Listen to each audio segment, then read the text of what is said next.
in contradictory needs and demands.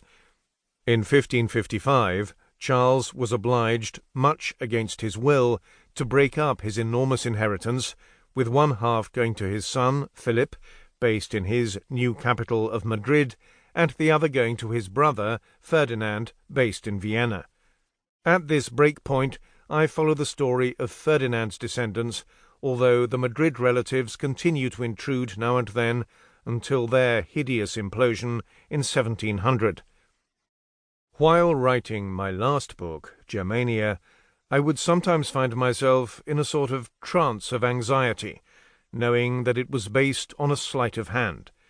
With a few self-indulgent exceptions, I kept its geographical focus inside the boundaries of the current Federal Republic of Germany. This was necessary for a coherent narrative, but historically ridiculous. Indeed, the structure humiliatingly mocked my main point, that Germany was a very recent creation and only a hacked-out part of the chaos of small and medium feudal states which had covered much of Europe. These hundreds of squabbling jurisdictions existed under the protective framework of the Holy Roman Emperors, who ruled, with admittedly only sputtering success, for a millennium.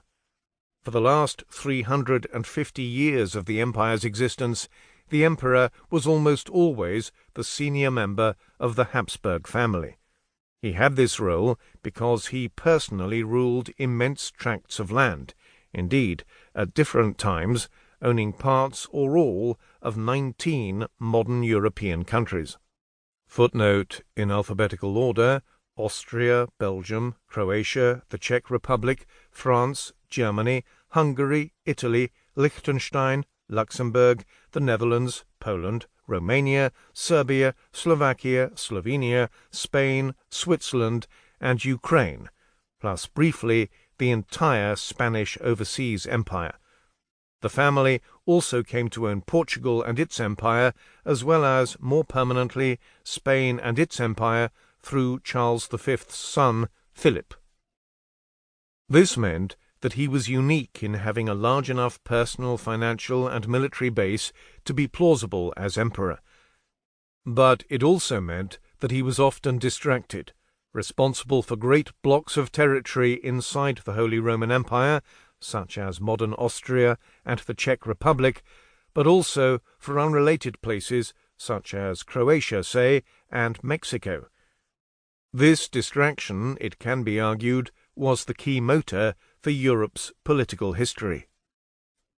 The Habsburg story of Europe's most persistent and powerful dynastic family ruling the world of Germania from bases which were in fact well outside the modern state of Germany was just too complex to be alluded to except in passing in the earlier book. The Habsburgs' influence across Europe was overwhelming, but often the great events of the continent's history were generated as much by their uselessness or apparent prostration as by any actual family initiative. Indeed, it is quite striking how baffled or inadequate many of the emperors were, and yet an almost uncountable heap of would-be carnivorous rivals ended up in the dustbin while the Habsburgs just kept plodding along. Through unwarranted luck, short bursts of vigour, and events often way outside their control, they held on until their defeat by Napoleon. Moving fast, they then cunningly switched the title of emperor so it referred to what could now be called the Habsburg Empire, meaning just the family's personal holdings, itself still the second largest European state after Russia. They kept going for a further, rather battered century, until final catastrophe as one of the defeated Central Powers in the First World War. The aftershocks from the, in many ways, accidental end of this accidental empire continue to the present. I allude to some of these in the text, but effectively the narrative ends in 1918 as the different parts of the empire go their own ways. This is a less sunny book than Germania. Visiting cities in the Rhineland say it is clear that however